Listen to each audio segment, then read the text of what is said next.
and welcome back to another episode of Your Dad's Evil Tips. This is your evil boyfriend, and What's up, guys? Your dad is lit. Today we're going to talk about some scams that you might want to look out for. That we may have gone through in our careers, as well as stuff we've heard about from friends. So yeah, let's get into it.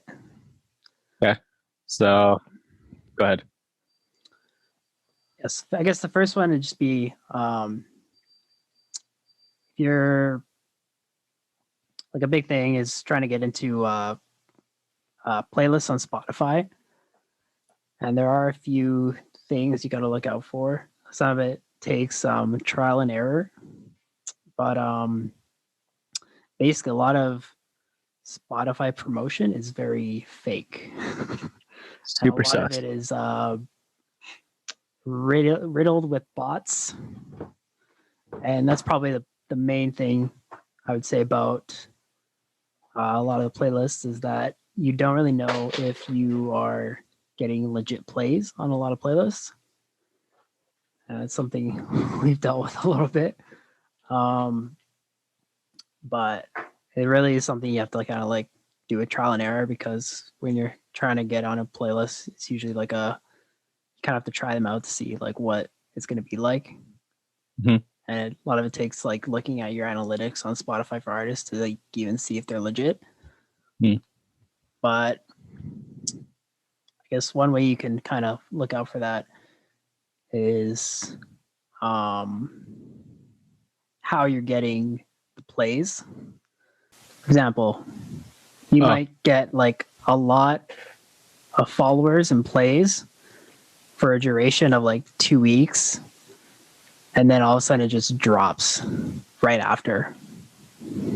Like, for example, if you get taken off of that playlist after 2 weeks and your plays just drop, or you don't get like a lot of likes on your social media or likes on your song, people putting them into their own playlists, generally it's kind of a good way to like see that like the playlist is kind of sus.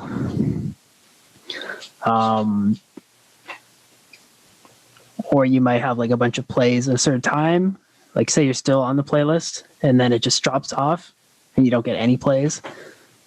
So you kind of just have to like think about what seems like kind of more like human behavior as opposed to like a bot listening to your music.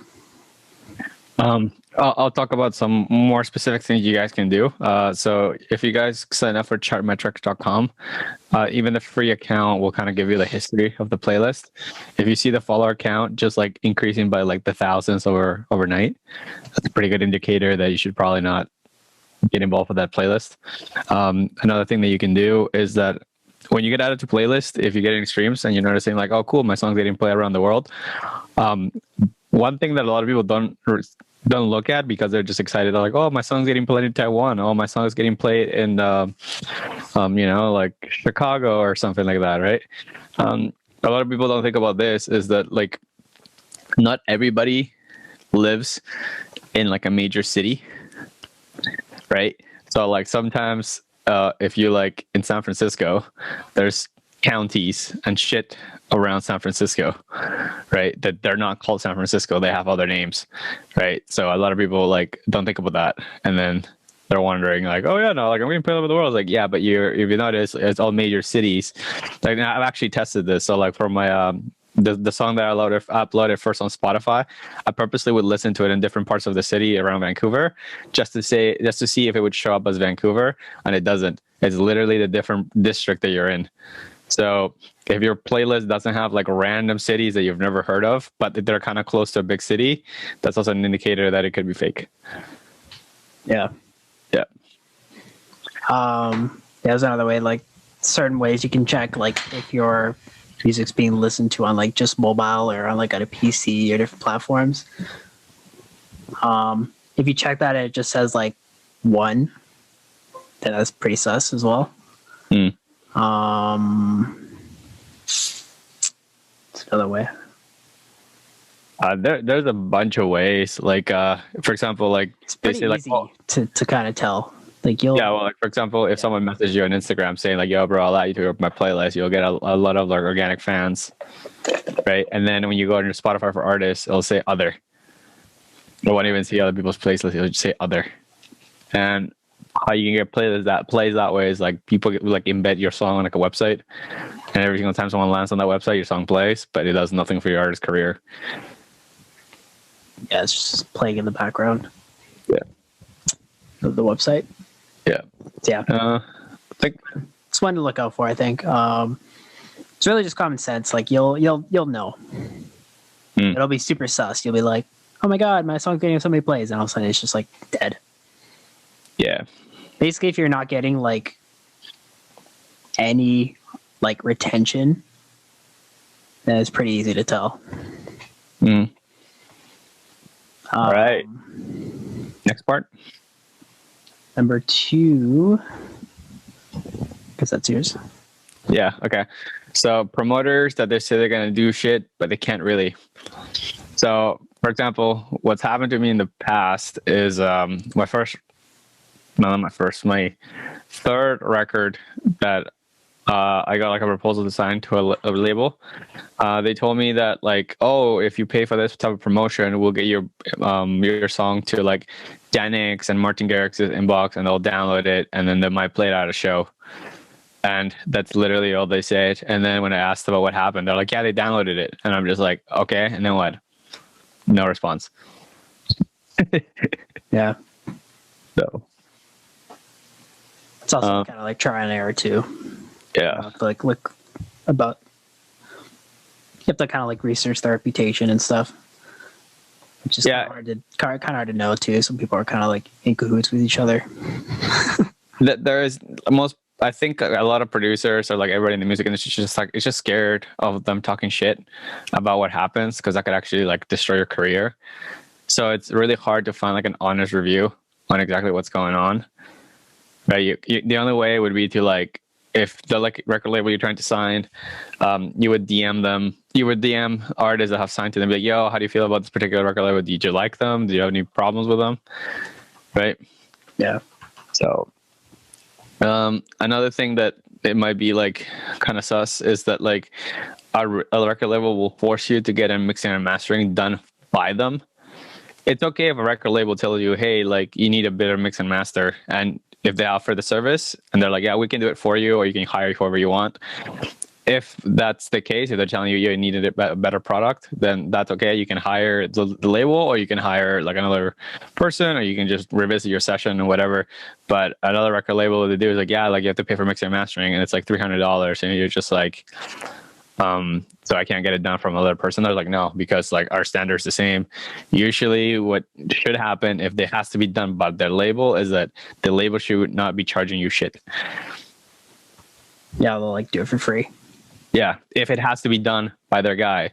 However, if they're telling you that like it has to be mastered and it can be done by anybody, then they can charge you because it's like you sent a not ready product. It's different, right? So the context matters quite a bit. Yeah. Other thing is like record labels offering promo services, and you don't really know what's going on.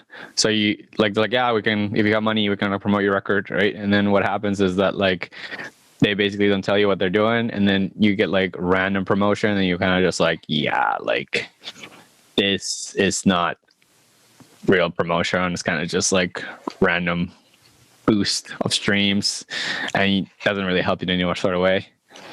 Yeah. So before you give money to like a record label, if they're asking you for money, really understand what they're doing and really like, what do you call it? Grill them on it. Yeah. Yeah. On the other end, if they're giving you money for like a deal, realize that you have to pay that money back generally. Oh, like in advance? Yeah. Yeah, like they're giving you money, usually isn't free money.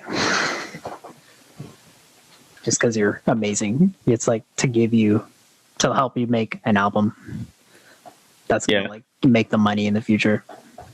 Yeah, another It's not thing. exactly a scam. It's just kind of like something you have to look out for. Yeah, okay. So I guess to harp on that, another thing that could be considered a scam, but it's not really, but you should be aware of it, is when a record label says that they spent a bit of money on your song, and if you don't notice that in the marketing side, you're gonna be like, well, what the fuck did you spend money on? Sometimes they have like a guy that makes like really interesting videos. So for example, I know a couple of labels that like as soon as you sign with them, you go, I think, like $500 in debt, because they have to make like the artwork, the way that they set up their emails or whatever. And basically, whenever you want to cash royalty, they'll send you a statement. You're like, yeah, bro, you're actually in the negatives, right? And that's also kind of funny because like you could actually win remix competitions, and you actually didn't win on, you didn't sign to them, but we wanted to sign. You just like won a competition. You can also be in debt that way because the label's like, yeah, we promoted your record and we get all this content around it, and then they decide whatever that cost is. Half the time they don't tell you what it is, so just be very aware of what the label's doing for you and what they're going to be like recouping before you start asking for a paycheck, because most of the time there's a lot of recouping to be done and you're kind of just like, okay. Yeah, read the contracts. No, you gotta ask. Most of the stuff is not shown in the contracts. Yeah. Okay. Read the contracts and ask. Yeah. The next thing is like super cheap mastering. So I'm sure you've seen those fucking ads, get your music mastered for like $2. The reason you pay for a mastering engineer is because if you send a really bad mix, that can be mastered regardless of what plugin you got. If you put a limiter on the track that you're submitting to a limiting company, that track's unmasterable. And like they claim, like, yeah, you can get like a Grammy, like a Grammy nominated record has been done,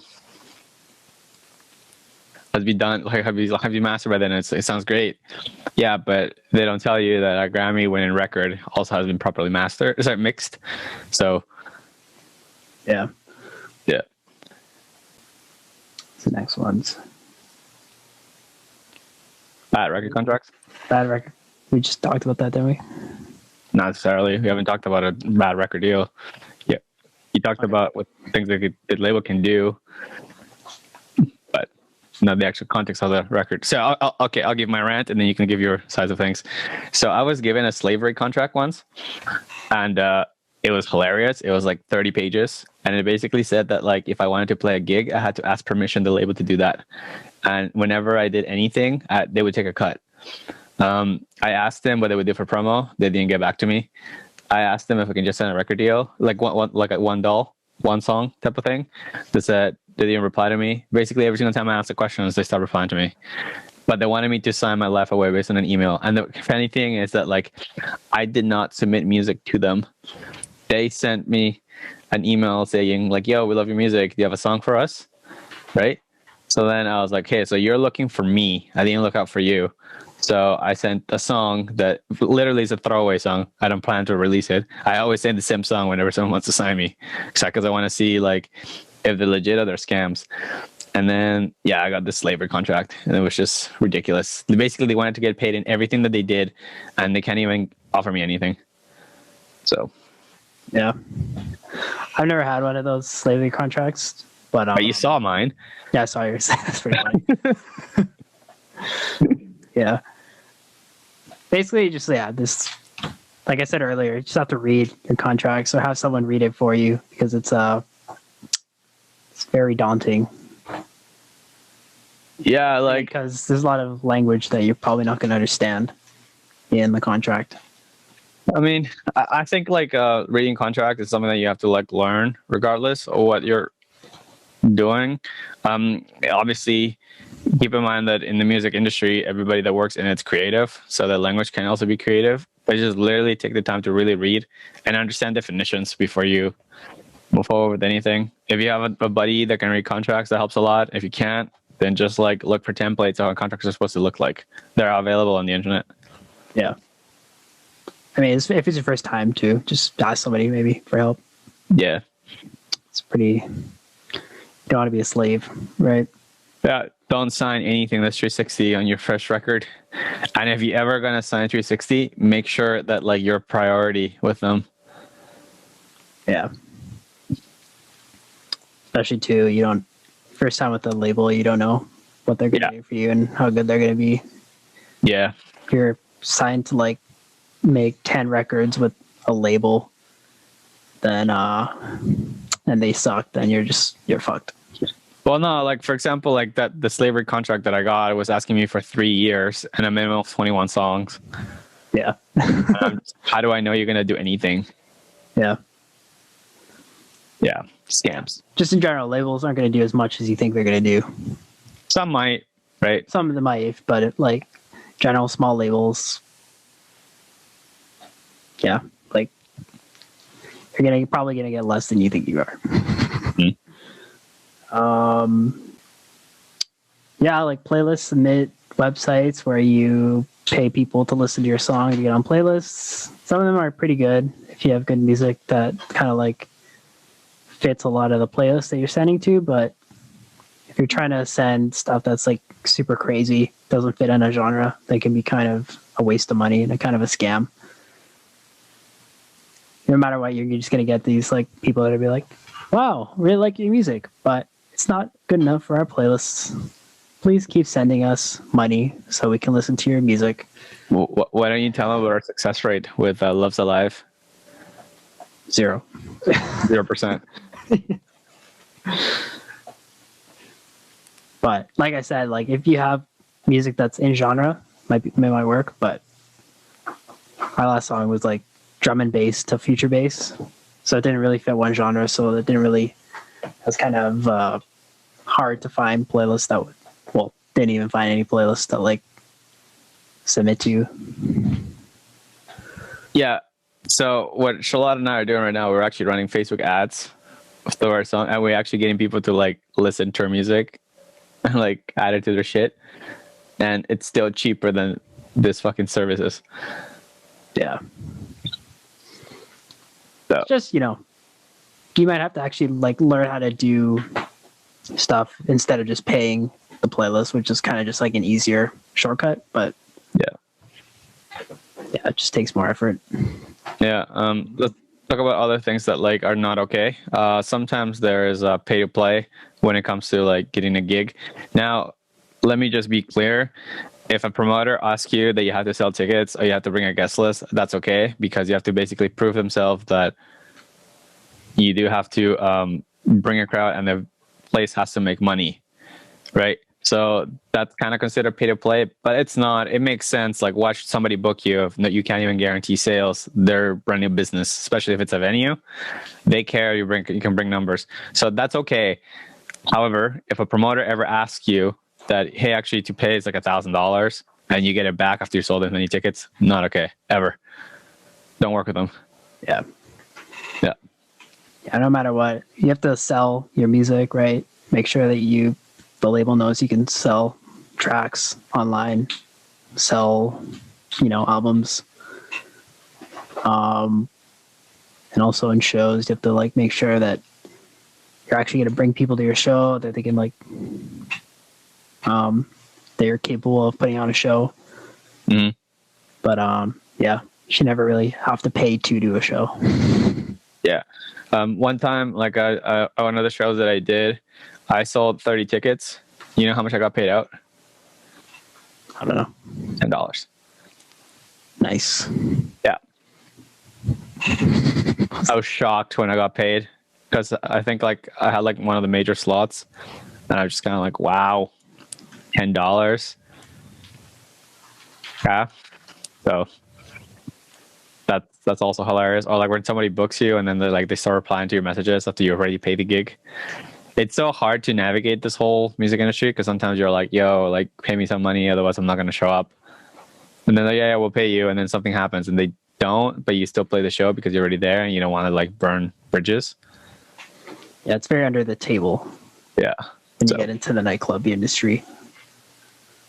Yeah. You almost feel like a drug dealer, but not actually. Yeah.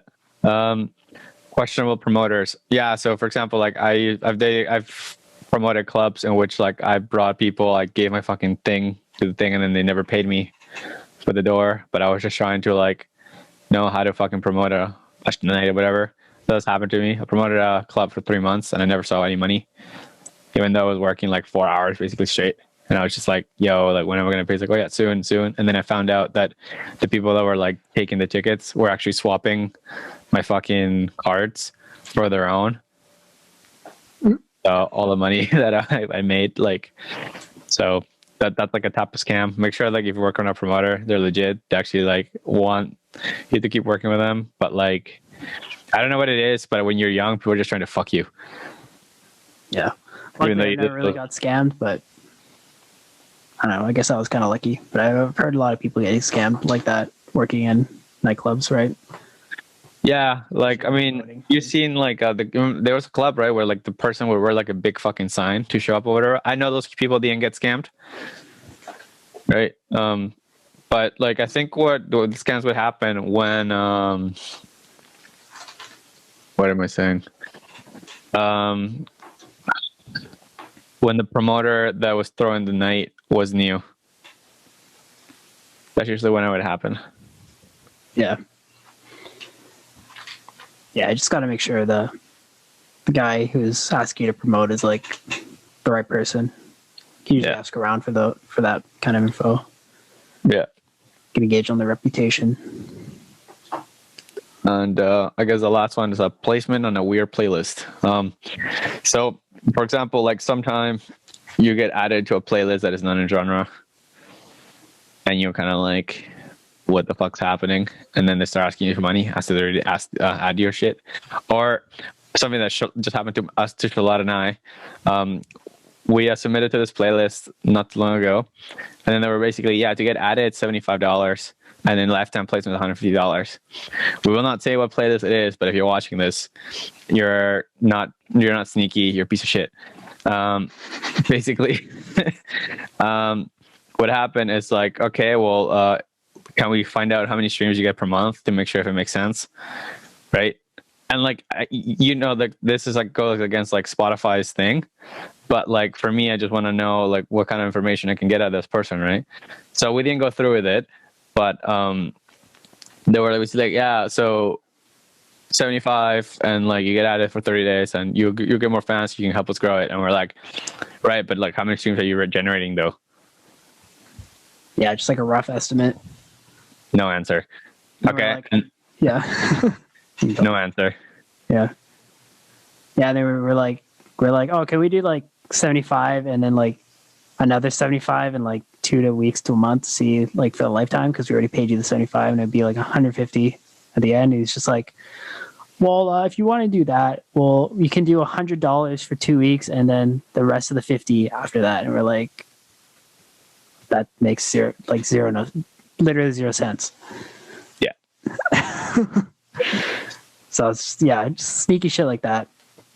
And like I was just like looking at it, I was like we sent him an email back like, look, like the amount in your bank account will be the same. I don't get it. Yeah. Yeah. Like, I have nothing to lose. Like $75 like would have been the same. Yeah. Like strong arming you to get added for lifetime just because like we didn't like our proposal. It's just like, what? So honestly, like if they replied to my email, like I'll be surprised. Right? I don't even know if they opened it actually. Let me just check real quick. I'm actually curious. But yeah, I don't know. What else do you think that it's a scam that people should know about? I think that's mostly all I can think about. If there's anything that you guys think that we should do or another scam that maybe like you guys want to know or whatever, put it in the comments and we'll address it. Or maybe you can teach us something, right? Yeah, comment the best scams you've had done on you, so we Yeah. can all not get scammed. Protection from scams. Oh, bro. So we have an email tracker on our emails, and they opened it, and obviously they were not impressed. They opened and looked at it 6 times. You can see how many times? Like, how many times they opened it? Oh, damn. And where? Like, what device? That's lit. Yeah. So they opened it on their phone in New York. Yeah. So that's something that you can also do to avoid scams. Install email tracker. we recommend this one called Mixmax. It's free. So Yeah. Cool. all right. So that was basically it. We're just basically sharing some shit that we've learned and things that you can or cannot do. And see you next week. See you guys in the next one. Peace out.